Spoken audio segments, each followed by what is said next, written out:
खिलाफत कर रहे हैं तो तेरी मुखालफत से निखरती है शख्सियत मेरी। मैं सियासी दुश्मनों का भी बहुत एहतराम करता हूं। तो इस एहतराम के साथ मैं अब आगे का बयान शुरू करता हूं और मैं ये बताना चाहता हूं कि एक बड़ी सिंपल सी बात है जो अभी माननीय नड्डा जी ने भी कहा। दुनिया के तमाम मुस्लिम देश बता दिए, इस्लाम की धर्म स्थली सऊदी अरब, सबसे बड़ा मुस्लिम देश इंडोनेशिया, जहां खलीफत रही वहां टर्की, और यहां ISIS का इलाका, वहां इराक और सीरिया, वहां कहीं भी कुछ भी नहीं है ऐसा, फिर भी हमारे यहां क्यों है कैसा। तो मैं कहना चाहूंगा सभापति महोदय, एक हिंदी में कहावत होती है, नया मुल्ला प्याज ज्यादा खाता है, परंतु यहां तो जो गैर मुल्ला प्याज बहुत खा रहा था और इतना खा रहा था कि आंसू निकल रहे थे गरीब मुसलमान के भी और देश के भी। इसलिए मैं कहना चाहता हूं सभापति महोदय, अगर छोड़ दीजिए भारत की बात करिए तो क्या ऐसी कोई शक्ति सिखों के पास है, ईसाइयों के पास है, यहूदियों के पास है, पारसियों के पास है? नहीं है। छोड़ दीजिए, इस्लाम के अंदर आइए। अगर इतना भाईचारा है तो ये सुन्नी वक्फ बोर्ड और शिया वक्फ बोर्ड अलग क्यों है मेरे भाई?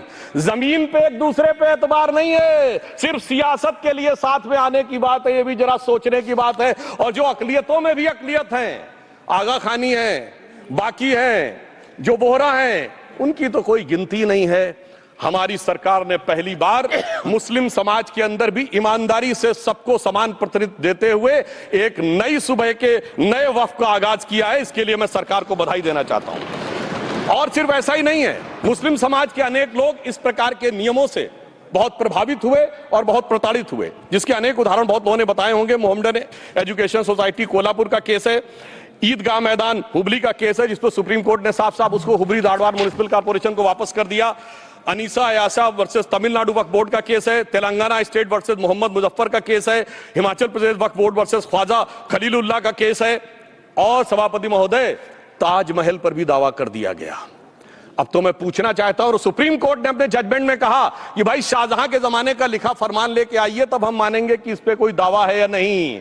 आप सोचिए कि अगर ये वक्त का कानून इसी ढंग से चला होता तो क्या होता। अभी हमारे जॉन ब्रिटास जी और मनोज झा जी ने बहुत सारी बातें बोली थी। एक प्यास की बात बोली थी उन्होंने, उड़ीसा के ग्राहम स्टोन्स का जिक्र किया था, तो उसमें तो कांग्रेस की सरकार CBI की इंक्वायरी नहीं कर पाई थी। मगर जब ताजमहल का उल्लेख आता है सभापति महोदय, तो एक प्यास मुझे याद आ जाती है। जब शाहजहां जेल में था और दूर से उस ताजमहल को देखता था और उसे सिर्फ एक सुराही पानी मिलता था और उसने औरंगजेब से कहा एक सुराही पानी और भिजवा दो, तो जानते उसने मना कर दिया। तो दुखी होकर शाहजहां ने फारसी में लिखा, ए पिसर तू अजब मुसलमानी, जे पिदरे जिंदा आप तरसानी, आफरीन हिंदुआन सदबार, जे देहंद पिदरावा मुर्दा देवम आप। मतलब तू कैसा मुसलमान है जो जिंदा बाप को पानी के लिए तरसा रहा है? तुझसे तो आफरीन 100 बार उन हिंदुओं को है जो पितृपक्ष में मरे हुए बाप को भी पानी देते हैं। और सभापति महोदय, मैं बताना चाहता हूं कि ये हमने ईमानदारी से मुस्लिम समाज के कल्याण के लिए बात की है,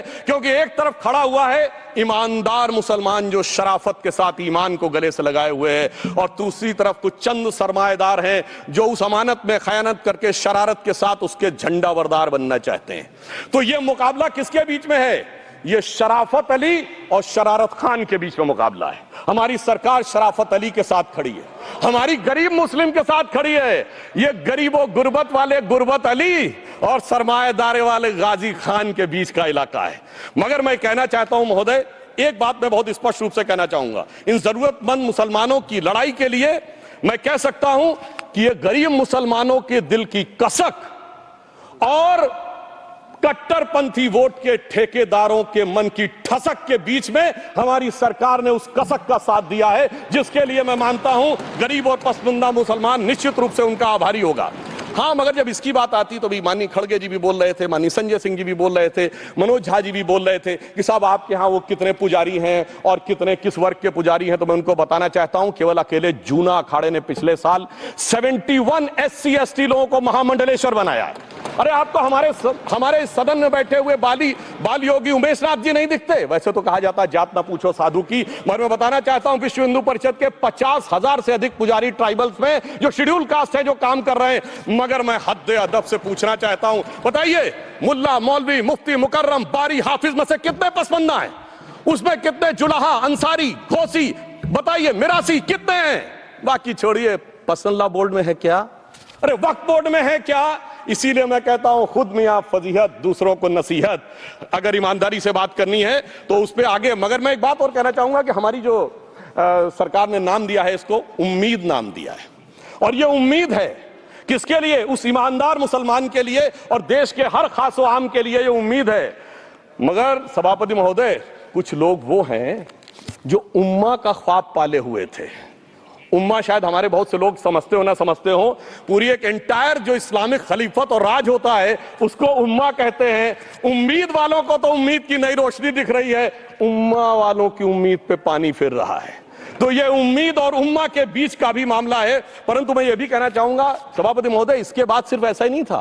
प्रॉपर्टीज के ऊपर, तमाम सरकारी प्रॉपर्टीज पे, जिसमें बहुत डिटेल में हमारे साथी लोग गए, मैं डिटेल में नहीं जाना चाहता। भोपाल का विषय, हैदराबाद का विषय, मुंबई का है, लखनऊ का है, पटना का है, बहुत प्रकार से है। माननीय लालू प्रसाद यादव जी का विषय जब बताया गया था तो बहुत ज्यादा हमारे मनोज झा जी बोल रहे थे, तो अब मैं उसके डिटेल में नहीं जाना चाहता हूं। सबने वो वीडियो देखा है। बस एक लाइन में उनके लिए कहना चाहूंगा, वो कुछ भी बोल रहे हैं, जिसे कहते हैं बिगड़ी बात बने नहीं, लाख करो किनकोए, रहीमन बिगड़े दूध को मथे न माखन होए।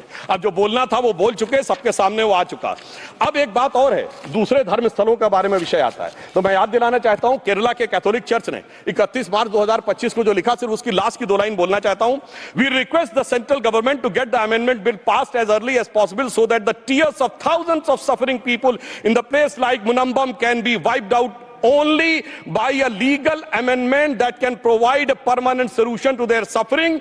We urge all the MPs from opposition party to support the bill so that the historic legislation can become unanimous.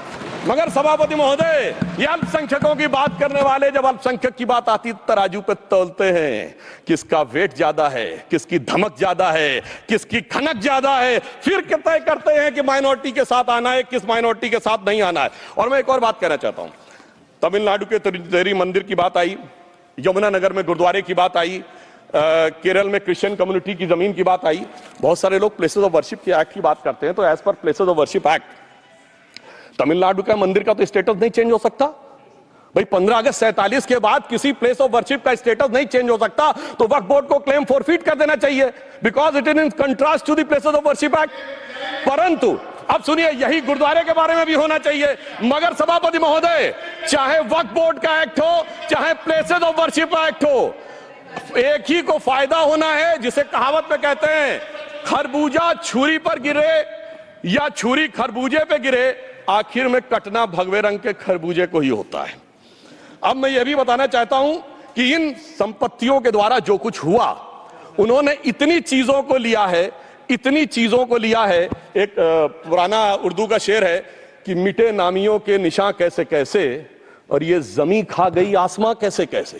इस जमीन ने कैसे कैसे लोगों को अपने में समा लिया, इसकी तमाम तारीख गवाह है। अगर मैं इसमें बहुत डिटेल में जाऊंगा तो सदन का बहुत सारा वक्त जाएगा, परंतु मैं एक बात ये कहना चाहता हूं कि जब इतना ज्यादा आगे बढ़ गया तो फिर कोर्ट ने आगे इंटरवेंशन करना शुरू किया। मैं डिटेल में नहीं जाना चाहता हूं। अभी कार्तिकेय शर्मा जी ने, बहुतों ने बोला सैयद फसल का case versus union of government, Allahabad high court के केस को कहा, मगर Bashir versus state of West Bengal case में उन्होंने बहुत क्लियर कट कहा है कि waqf is not a religious denomination in accordance with Article 26 of the Constitution, so the matter relating to the restricting the economic, financial, political and other sectoral activities that may be associated with religious practice under Article 25(2)(a) of the Constitution can be regulated by the state. तो मुझे लगता है अब इसके बाद कोई किंतु परंतु का स्कोप नहीं रह जाना चाहिए। परंतु उसके बाद भी सभापति महोदय, जो कानून को न माने, जो कहे संविधान को नहीं मानेंगे, और जो ये कहे कि साहब अदालत के आदेश को भी नहीं मानेंगे, तो फिर इसका मतलब उसके मन में तो एक ऐसी बादशाही आ गई है। इसके लिए मुझे सभापति महोदय, वो पुरानी वाली फिल्म अगर लोगों को याद हो तो मुगले आजम का वो सीन याद आता है कि जब अकबर ने अनारकली को कैद कर लिया तो सलीम कहता है, जब्त मैं करूं जिसकी की जमीन वीरान हो गई है, जब्त वो न करे जिनके सिर्फ शौक के बाद चाहत को ठेस पहुंची है। ये जिल्ले इलाही की बादशाही नहीं बल्कि खुदाई है। मैं कहना चाहता हूं, जो संविधान को न माने, कानून का न माने, इसका मतलब वो अपनी खुदाई में जी रहा है। तो ये वो लोग हैं। और वैसे मैं सभापति महोदय, खुदाई से आजकल बहुत से लोगों को डर लगता है, क्योंकि जहां जहां खुदा है वहां वहां भगवान है, जहां जहां खुदा है वहां वहां भगवान है। बाकी आप सब बहुत बुद्धिमान हैं। अब मैं ये भी बात कहना चाहता हूं, और वैसे आखिर में उस अनारकली को कैद से छुड़ाने के लिए सलीम का एक हिंदू साथी दुर्जन सिंह ही आया था। मैं कह सकता हूं कि वक्फ की इस मुकद्दस जमीन को अगर कैद करके रखा है तो उन चंद लोगों ने जिनके दिमाग आज भी उन चीजों में भरे हुए हैं कि कोई समझता हम तो किसी जमाने में हुक्मरान वक्त थे, कोई कहता हुजूर नवाब थे, कोई कहता बादशाह आलमगीर थे, कोई कहता है बादशाह गाजी जिंदा पीर थे। तो नदीमुल हक साहब ने जो बोला था ना, किसी के बाप का हिंदुस्तान थोड़ी है, बिल्कुल मैं कहना चाहता हूं जिन्होंने इस देश के लिए खून बहाया उनके बाप का हिंदुस्तान है, उस गरीब मुस्लिम कारीगर के बाप का हिंदुस्तान है। पर जो ये कहते हैं कि आगरे का लाल किला किसके बाप ने बनवाया, आगरे का किला किसके बाप ने बनवाया, दिल्ली का किला किसके बाप ने बनवाया, हैदराबाद का चार मीनार किसके बाप ने बनवाया, उसके बाप का यह हिंदुस्तान नहीं है। और उसके बाद भी जो आप करना चाहते हैं, अगर इस रास्ते में आप कांटे बिछाना चाहते हैं तो उनके लिए एक लाइन कहना चाहता हूं, सभापति महोदय, तेरी तमन्ना है पर हम खार न बोने देंगे, खार कांटों को कहते हैं, तेरी तमन्ना है पर हम खार न बोने देंगे, तुझे हम राह की दीवार न होने देंगे, तू सबको रौंद कर आगे जो निकलना चाहे हम तेरी इतनी भी रफ्तार न होने देंगे। और इसीलिए हमारी सरकार ने इस विषय के ऊपर एक सही और सटीक प्रयोग करने का प्रयास किया है। मैं दूसरी बात यह भी बताना चाहता हूं, हमारे डीएमके के तिरुचि शिवाजी ने अनायास अकारण यह बात बोली थी कि उस समय जब जिन्ना का उल्लेख करते हुए उन्होंने कहा कि पार्टीशन के समय, तो मैं उनके सुलभ संज्ञान के लिए बता देता हूं, 1946 की कॉन्स्टिट्यूएंट असेंबली में मद्रास प्रेसिडेंसी में 30 आउट ऑफ 30 सीट जो थी वो मुस्लिम लीग ने जीती थी विद 95% ऑफ वोट्स, और एक भी मुस्लिम वहां के बाद बाहर नहीं गया। इसलिए मैं ईमानदारी से कहना चाहता हूं, फैक्ट को समझिए। और जो मद्रास प्रेसिडेंसी के मुस्लिम लीग के अध्यक्ष थे और पीजे पोकर साहब बहादुर और मोहम्मद इस्माइल, वही बाद में इंडियन यूनियन मुस्लिम लीग के अध्यक्ष बने, और उन्होंने 28 अगस्त 1947 को सेपरेट इलेक्टोरेट मांगे, जो कोई जाके कॉन्स्टिट्यूएंट असेंबली की डिबेट में पार्लियामेंट किया। आप वेबसाइट पे पेज नंबर 270 पे जाके पढ़ लीजिएगा। सरदार पटेल ने बड़े गुस्से में इस बात को कहा, अब जो हो गया सो हो गया, एक रात में दिल नहीं बदल गया, मगर अब देश के लिए कैसे आगे बढ़ना है उसके लिए ईमानदारी से आगे आओ। और खैर मैं अंबेडकर जी और पटेल जी के बहुत सारे वो कोट कर सकता हूं, सारी बातों को छोड़िए, मगर अफसोस की बात यह है सर कि अभी मनोज झा जी ने बोला था हम में से कोई शक है, कोई हूण है और ये करिए। अरे भैया जमाने चले गए, अब जेनेटिक सीक्वेंसिंग का जमाना आ गया है। और जेनेटिक सीक्वेंसिंग ने क्या प्रूव किया है, दुनिया के सबसे बड़े मुस्लिम देश इंडोनेशिया के राष्ट्रपति आए थे और राष्ट्रपति भवन में उन्होंने डिनर के दौरान कहा कि few weeks back I got my genetic sequencing done and I was told that I am an Indian GDNA. अरे साहब कहां गुलामी की मानसिकता में पड़े हुए हैं सभापति महोदय।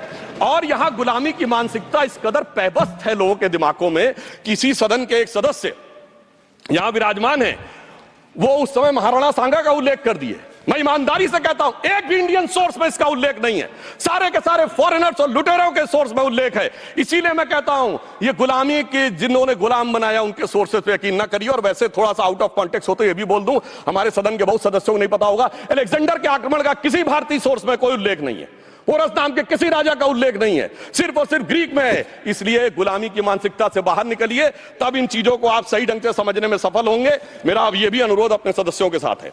वक्त की अवधारणा के बारे में बहुत कुछ बोला जा चुका है कि ये ओरिजिनली कहां से आया, पर मैं इतना कहना चाहूंगा, सबसे पहले वक्त का उल्लेख आता है जब ससनिड एम्पायर को खलीफा उमर ने कैप्चर किया, तो आज का जो सदन इराक है उसके इलाके को उन्होंने वक्फ डिक्लेयर किया और वो स्टेट के द्वारा कंट्रोल होता था। स्टेट के बारे में माननीय नड्डा जी ने अभी बताया कि बड़े बड़े देशों में किस ढंग से होता था। सर सैयद अहमद खान ने भी वक्फ को मूल इस्लाम का हिस्सा न मानते हुए इसके लिए मुजार शब्द कहा है जो शरिया के अंतर्गत आता है, और इसी के लिए उन्होंने फतवा आलमगीरी को भी कोट किया था।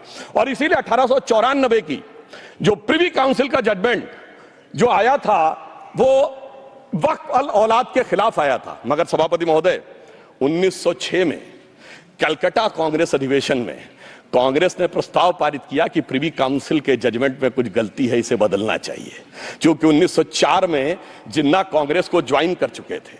इसलिए मैं कहना चाहता हूं फिर 1913 में वो जजमेंट बदला गया। हमारे सदन के बहुत से सदस्यों ने इस सदन और दूसरे सदन में बोला है, मैं एक सेंटेंस बोलता हूं, लगेगा जैसे वही लोग बोल रहे हैं।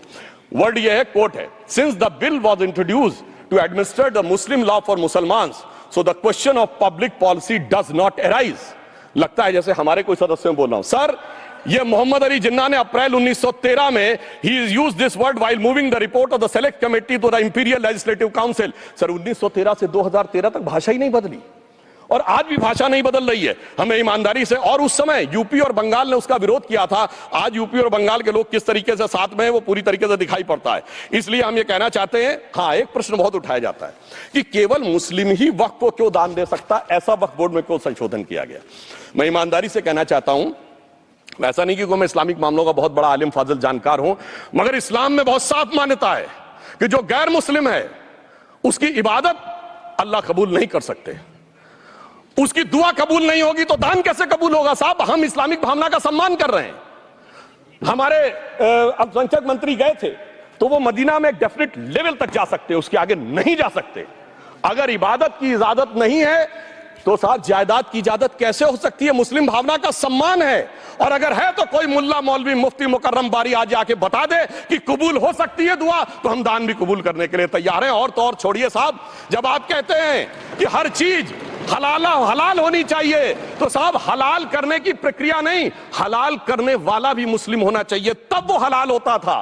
तो मैं पूछना चाहता हूं साहब, काटने के लिए तो हलाल होने के लिए मुस्लिम जरूरी है, और बांटने के लिए बगैर मुस्लिम के भी हलाल होगा, ऐसा तो नहीं हो सकता। तो जो हमारी सरकार ने किया है वो मुस्लिम भावना के सम्मान के लिए किया है। और जहां तक मैं कहना चाहूंगा, हिंदू समाज के बारे में बात करते हैं, हमारे यहां कोई प्रॉब्लम नहीं है।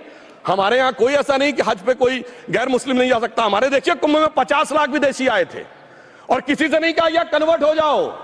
इसलिए मैं कहना चाहता हूं, हिंदुइज्म की धारणा और बाकी धारणा का जो तुलना करने का प्रयास करते हैं वो बहुत उचित नहीं है। मगर सभापति महोदय, इस वक्त ने कई अद्भुत नजारे दिखाए।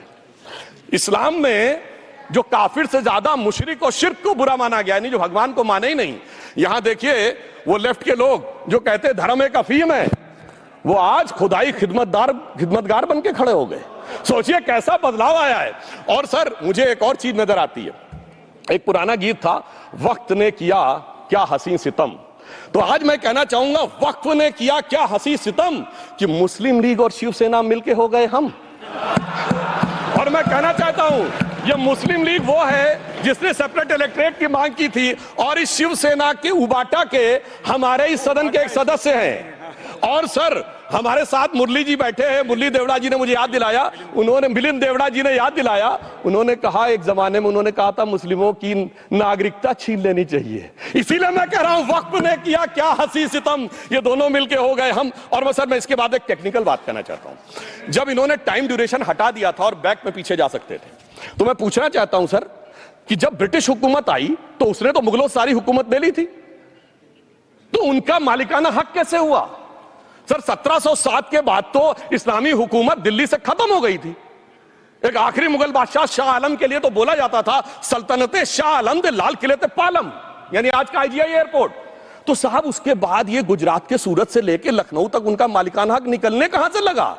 अरे भाई जब दिल्ली को कैप्चर किया था अंग्रेजों ने तो सारी जमीन अंग्रेजों की थी। तो जब मैं अपने कांग्रेस के मित्रों से पूछना चाहता हूं, ये जब गवर्नमेंट ऑफ इंडिया एक्ट में पावर डीड ट्रांसफर की थी तो पढ़े नहीं थे क्या, या खोखले कागज पर साइन कर लिए थे, या कागज सही था आप खोखला करने की बात है।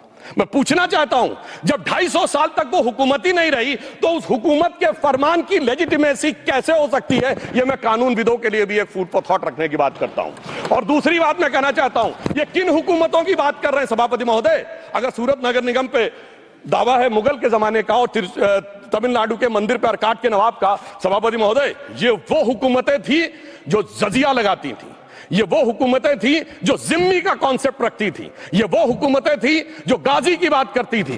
क्या भारत के संविधान में उन हुकूमतों के फरमान को सही मान्यता देना सही है? बिल्कुल गलत है। मैं कहता हूं बाबा साहब अंबेडकर के संविधान में यदि आप ऐसी हुकूमतों के फरमान को रखने की कोशिश करते हैं तो this is fraud on constitution. और हमारी सरकार ने अगर बैकडेट से वो बंद किया है तो उस फ्रॉड को रोकने की पूरी व्यवस्था की है। और यहां पर मैं ये भी कहना चाहता हूं सभापति महोदय, जमींदारी उन्मूलन 1948 में हो गया, मगर ये बाद में जमींदार कैसे क्रिएट हो गए। हमने बचपन में विनोबा भावे, हम लोग के जन्म से बहुत पहले की बात है, विनोबा भावे जी के भूदान आंदोलन की बात सुनी थी, जिसमें जमींदारों से पैसा लेके जमीन लेके गरीबों को दी जाती थी। पर सभापति महोदय, कभी आपने सुना कि गरीबों की जमीन जमींदारों को मिल जाए? वो 2013 के बोर्ड ने वो व्यवस्था कर रखी थी। यानी वो भूदान आंदोलन था गांधी जी के शिष्य विनोबा जी का, तो आज के गांधियों के नेतृत्व में भू हड़प आंदोलन शुरू हो गया। अगर वो भूदान आंदोलन था तो ये भू हड़प आंदोलन था। इसलिए मैं एक और बात भी कहना चाहूंगा सभापति महोदय कि जिन हुकूमतों के फरमान की बात की जाती है, एक और फैक्ट है, इसको कोई अन्यथा ना ले, जितने मुस्लिम बादशाह अलाउद्दीन खिलजी के बाद उन्होंने बगदाद की खलीफा का खुतबा पढ़ा है। That is a foreign rule, it's on record. कैसे उसको भारत सरकार मान्यता दे सकती है? इसलिए मैं कहना चाहता हूं, जरा सा गौर से देखेंगे तो हकीकत आपके सामने आ जाएगी। और क्या कभी किसी ने कल्पना की, किसी क्रिश्चियन ने तो नहीं कहा कि इंडिया गेट हमारा है, गेटवे ऑफ इंडिया हमारा है, और चर्च नहीं सही फिर भी चर्च गेट हमारा है। तो फिर यह केवल किसी एक के दिमाग में क्यों आती है? हमने जो इवैक्यू एक्ट के तहत दे दिया था पाकिस्तान के गए लोगों को, क्या हमारे जो सिख और हिंदू भाई आए थे उनकी जमीनें मिली? अरे महाराजा रणजीत सिंह की राजधानी लाहौर थी और काबुल तक था राज, तो क्या उन्होंने जमीनें नहीं दान दी होगी गुरुद्वारे और मंदिरों को? वो मिली। अरे वो तो छोड़िए, ननकाना साहब और करतारपुर साहब तक नहीं मिला था। इससे दिखाई पड़ता है कि कितनी एक तरफा हम लोगों ने कोई निगोशिएट ही नहीं किया और उसे करने की बात कही थी। इसलिए मैं कह सकता हूं सर, अब हमारी सरकार ने जो संशोधन किए हैं, अब यह मजहबी हुकूमत के फरमान से नहीं, बाबा साहब अंबेडकर के संविधान से चलने वाला है। अब मैं अंत में उस विषय के ऊपर आता हूं जिसे सांप्रदायिक राजनीति बनाम सेकुलर राजनीति इसके ऊपर कहा जाता है। सभापति महोदय, मैं बताना चाहता हूं कि जब आजादी मिली उसके बाद क्या किसी ने डिमांड किया था कि हमें वक्फ बोर्ड चाहिए? नहीं किया था। फिर क्यों 54 में दिया गया? किसी मुस्लिम ने डिमांड किया क्या कि मदरसे चाहिए? फिर क्यों दिया गया? मुस्लिम समाज तो राष्ट्र की मुख्य धारा में आने को तैयार था, इसीलिए यूसुफ खान, दिलीप कुमार के नाम से आने में उन्हें कोई प्रॉब्लम नहीं थी। महजबीन बानो को मीना कुमारी के रूप में आने में प्रॉब्लम नहीं थी। मुमताज बेगम को मधुबाला बन के आने में प्रॉब्लम नहीं थी। हामिद अली को अजीत के रूप में आने प्रॉब्लम नहीं थी। मगर और मैं यह भी बताना चाहता हूं, मुस्लिम समाज में बहुत बड़ा तबका उस समय इस बात को सोच रहा था, और अभी कपिल सिब्बल साहब बोले ये उस चीज के वकील रहे, इन्हें पता होना चाहिए, पता होगा कि सुन्नी सेंट्रल वक्फ बोर्ड राम मंदिर में 1961 में मुद्दई बना है, 12 साल के बाद। क्योंकि के मोहम्मद ने लिखा है कि एक बहुत बड़ा तबका था जो ये मानता था कि हमें इस चक्कर में नहीं पड़ना चाहिए। मगर अफसोस कि वही लेफ्टिस्टों, सेकुलरिस्टों ने उनको समझाकर इस मुकाम तक लाकर खड़ा कर लिया। अब यहां मैं एक और बात कहना चाहूं, खैर छोड़िए उन सरकारों ने बाद में क्या दिया, मगर उसके बाद सुनिए, इंदिरा जी के जमाने में मुस्लिम पर्सनल लॉ बोर्ड आया, तो राजीव जी के जमाने में शाहबानो केस आया, तो नरसिम्हा राव के जमाने में 95 का एक्ट आया, तो मनमोहन सिंह जी के जमाने में 2013 का एक्ट आया, मगर इलाज नहीं निकला। तो इसे एक शेर में कहूंगा कि मरीजे सेकुलर इश्क पर लानत खुदा की, मर्ज बढ़ता गया जो दवा की। अब मैं सभापति महोदय एक और बात कहना चाहता हूं, शुरू के 20-25 साल में मुस्लिम समाज के बारे में मैं कहना चाहता हूं। आज जब आजादी मिली तो मुस्लिम समाज के प्रतीक कौन थे?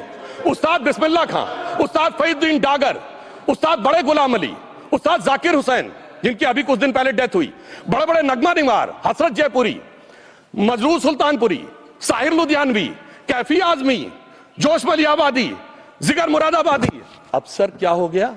तब मुस्लिम समाज इन अदब के शाहकारों के साथ जोड़ा जाता था। आज मुस्लिम समाज का नेतृत्व किन लोगों के साथ जोड़ता है? इशरत जहां, याकूब मेनन, मुख्तार अंसारी, अतीक अहमद, दाऊद इब्राहिम। कौन जोड़ रहा है ये? तब से सर, जब से ये सेकुलर हो गया देश 1976 से और सेकुलर सियासत शुरू हुई, उसने ले जाकर इनको इस मुकाम तक पहुंचाया। और इस वक्फ बोर्ड के बिल में भी जो बात कही जा रही है सर, मुस्लिम समाज को यह समझाया गया कि तुम्हें बीजेपी वालों को तुमसे बड़ी अदावत है, और कहा गया इनको बड़ी मोहब्बत है।